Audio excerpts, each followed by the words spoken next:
O presidente Michel Temer fechou um acordo nesta terça com os governadores que prevê a liberação de 5 bilhões e 300 da arrecadação com aquelas multas do imposto do programa de repatriação que a gente explicou aqui para você, lembra? Em troca, os estados se comprometeram a adotar medidas de controle de gastos, incluindo a previdência social. Os governadores se comprometeram também a retirar ações ingressadas no Supremo Tribunal Federal que bloqueavam a utilização de recursos dessa repatriação. De acordo com o governo federal, ele garantiu que vai antecipar imediatamente a grana para ajudar os governos estaduais a quitarem em dezembro valores relativos ao 13º salário dos servidores públicos. E me ocorreu só uma coisinha aqui agora, falando em economizar. Tem estado da Federação Brasileira, e o senador Álvaro Dias vai confirmar daqui a pouco para a gente, que paga pensão vitalícia para esse governador. Estou desconfiado que o Paraná paga. Mas a gente vai perguntar para o senador daqui a pouquinho. Olha, após essa reunião que eu acabei de dizer para você, né, com os governadores, aquela coisa toda, o pessoal foi de pires na mão, o ministro da Fazenda, Henrique Meirelles, foi lá e conversou um pouco com os jornalistas. Conversamos sobre um projeto de austeridade nacional pelo ajuste fiscal, desde o ajuste do governo federal, que está sendo proposto através do teto dos gastos, através também da proposta de reforma da Previdência que vai ser apresentada, e de todas as medidas de ajuste fiscal que julgamos ser necessárias nos estados. E na segunda-feira os governadores irão apresentar, portanto, o projeto de ajuste fiscal dos estados, seguindo o exemplo do ajuste fiscal da União, que está em andamento, e visando um ajuste que permita aos estados atingirem um equilíbrio e permitir, em consequência, que, juntamente com o ajuste fiscal da União, o Brasil possa reequilibrar a sua economia e voltar a crescer. Bom, aqui no estúdio está o jornalista Ricardo Couto. Boa noite, Couto. Boa noite, Herói. Boa noite a todos. Ok, nós vamos então conversar com o senador Álvaro Dias, que gentilmente está no nosso estúdio em Brasília. Senador, boa noite, muito obrigado pela participação. Boa noite, Heroto. Eu sei que não estava na nossa pauta, mas como surgiu a questão aí da aposentadoria de ex-governador, o Paraná tem isso ou não? Tem, o Paraná tem. Só há um ex-governador que não recebe. Eu não recebo há 25 anos. Nunca recebi nenhum centavo desta aposentadoria de ex-governador, mas todos os demais recebem. Inclusive, viúvas de ex-governadores recebem. Ok. Senador, então nós gostaríamos de perguntar ao senhor em relação ao projeto, que o senhor é o responsável, o senhor é o autor, e a gente tem divulgado aqui sistematicamente. Já conversamos com o seu colega, o Randolfo Rodrigues, que esteve também no estúdio em Brasília. Perguntamos o seguinte, senador, o senhor, obviamente, é um assunto que as pessoas hoje estão comentando em tudo quanto é lugar. O senhor acha que é importante a participação das pessoas através das redes sociais, através do Facebook, do e-mail e tudo mais, para acompanhar a tramitação desse projeto e, se for o caso, decidir apoiá-lo? Sem dúvida, eu acho fundamental. Não creio que projeto dessa natureza passe pelo Congresso sem grande pressão popular. Isto é inevitável. A pressão popular pode determinar, sim, a aprovação do projeto. Creio que a população deve reagir fortemente num momento como esse. Afinal, nós estamos nessa fase de transição para o futuro do país. Não se justifica realmente a constituição de brasileiros de primeira e de segunda classe, né, com um privilégio inexplicável. Nós percorremos aí constituições dos principais países do mundo, né?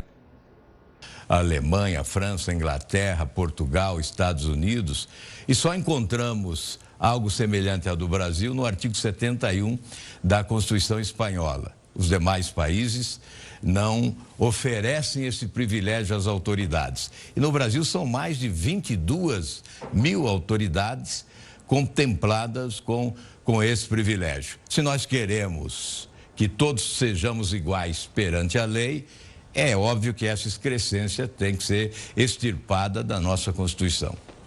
Couto. Boa noite, senador. Se for aprovada Boa noite, no Senado, tudo bem? Se for aprovada no Senado, a PEC vai para a Câmara, né? Lá já tem outras 12 PECs há muito tempo, desde 2007, para acabar com o foro privilegiado. Já estão prontas para votação. Pode haver um acordo Senado-Câmara para apressar isso? Olha, eu creio ser fundamental esse acordo que não tem ocorrido, não é? O Senado aprova as suas propostas e elas dormem nas gavetas da Câmara dos Deputados invariavelmente. A reforma política é um exemplo disso, né? O Senado aprova algumas medidas da reforma política, a Câmara guarda na gaveta, aprova outras e remetem para o Senado. O Senado tem agido rapidamente ao receber projetos aprovados pela Câmara dos Deputados. Não tem guardado na gaveta, mas a recíproca não tem sido verdadeira. É importante, sim, que ocorra um entendimento. Esse é o momento adequado para essa mudança, né? A Constituição de 88 foi generosa. Ela é uma Constituição republicana, como diz o ministro Celso de Mello, tornou-se aristocrata porque conferiu esse tipo de privilégio. E a ministra Carmen Lúcia foi além, dizendo, ó, privilégios na monarquia, não na república, né? E outros ministros do Supremo Tribunal Federal, como Marco Aurélio, Barroso, já se manifestaram também, e eu estou citando o ministro do Supremo Tribunal Federal, porque são eles que são os alcançados, né, pelo foro privilegiado, já que julgam. Hoje são 362 inquéritos em tramitação. A ação criminal que chega a ficar no Supremo 18 anos. Hoje temos 22 ações com mais de 10 anos já no Supremo Tribunal Federal. Então, os próprios ministros do Supremo Tribunal Federal entendem a necessidade de acabar com o foro privilegiado. Agora, senador, em relação ainda a essa questão do foro privilegiado, né, eu diria o seguinte, qual é a velocidade que o senhor acha que isso vai ter? Vai ser votado no Senado e depois manda para a Câmara, obviamente esse ano. Qual é a conclusão que o senhor está vendo lá na frente? Olha, eu tenho que ser franco, né? Eu sinto que há um movimento sorrateiro, né, constrangido contra a proposta. Então, no próprio Senado nós teremos dificuldades.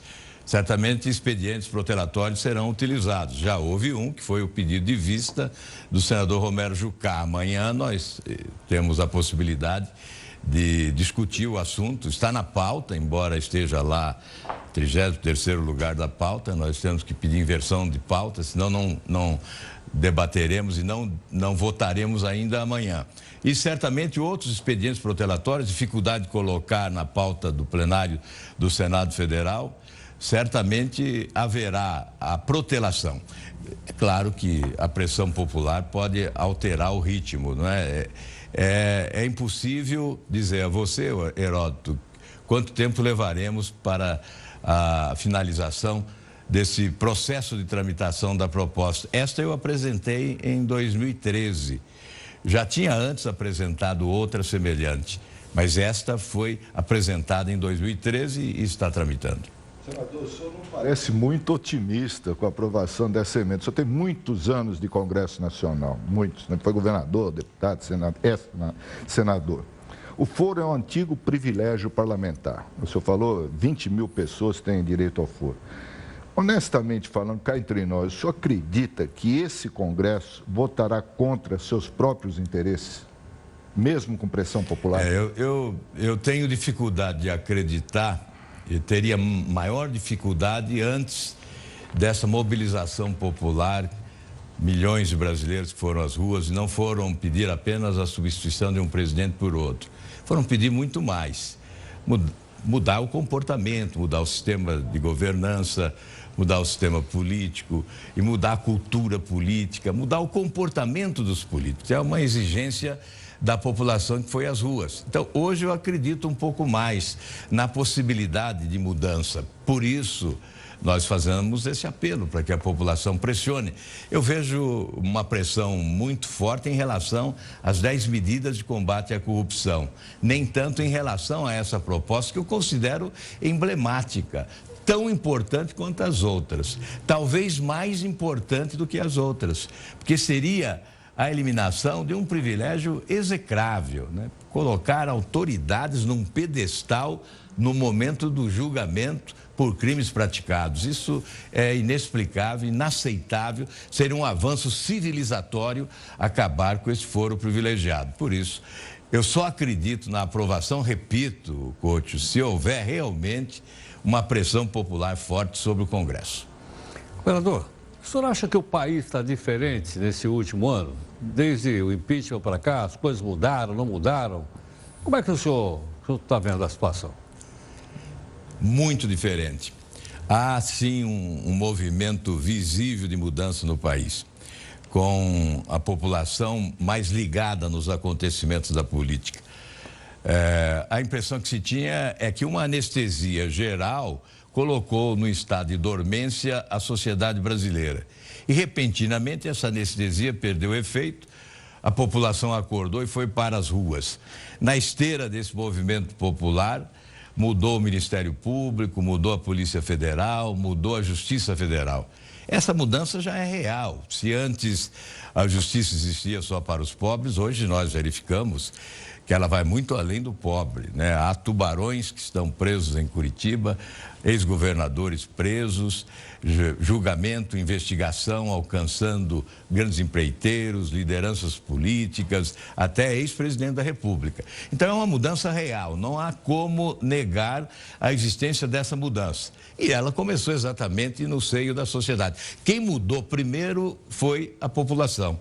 Depois mudou Polícia Federal, Ministério Público e Justiça Federal, instituições essenciais ao Estado de Direito Democrático. Não mudou ainda a política. Essa mudança não chegou à política, mas ou os políticos mudam ou serão atropelados por esse sentimento irresistível de mudança que campeia no país. Senador, queria pedir que o senhor ficasse mais um instantinho no nosso estúdio de Brasília, para a gente conversar daqui a pouquinho no portal. Pois não.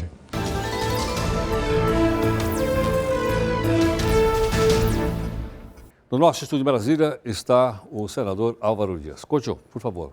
Senador, o senhor está aí no Congresso Nacional, né? Como é que o senhor está vendo o clima hoje, às vésperas da votação do pacote das 10 medidas contra a corrupção? Porque o que se fala pelo país inteiro é que, em vez de um pacote contra a corrupção, pode ser aprovado um jabuti, como o Heródoto diz, né, do acordão da anistia para o Caixa 2. Como é que o senhor está vendo as coisas aí em Brasília?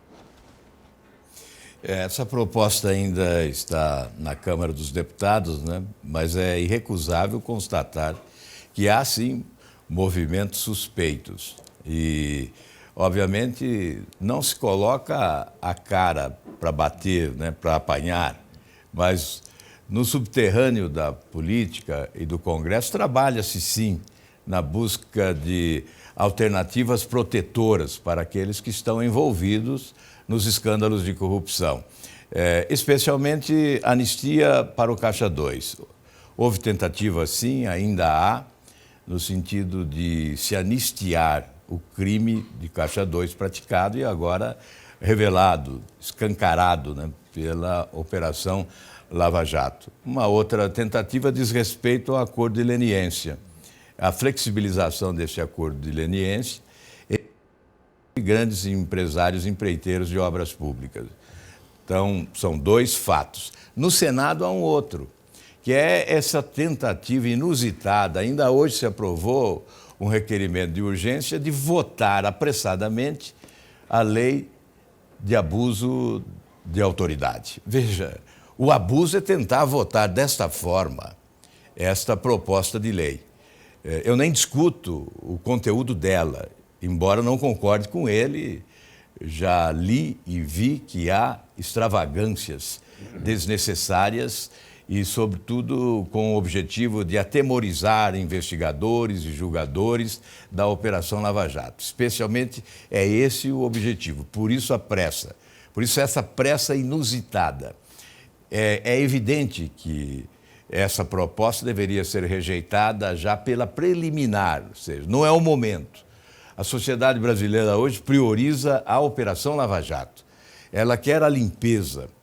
E esta proposta vem na contramão, vem exatamente para dificultar, para comprometer a Operação Lava Jato. Ao invés de valorizarmos, de defendermos e de enaltecermos a ação competente dos investigadores e julgadores, estamos agora tentando colocar obstáculos à frente deles nessa tarefa de limpar o país. Portanto, não é a hora. Nós podemos discutir, sim, abuso de autoridade, mas depois. Vamos concluir esse processo de investigação que é a prioridade para a sociedade brasileira. Senador, muito obrigado pela participação, aqui no nosso Jornal da Record News. Até a próxima. Obrigado.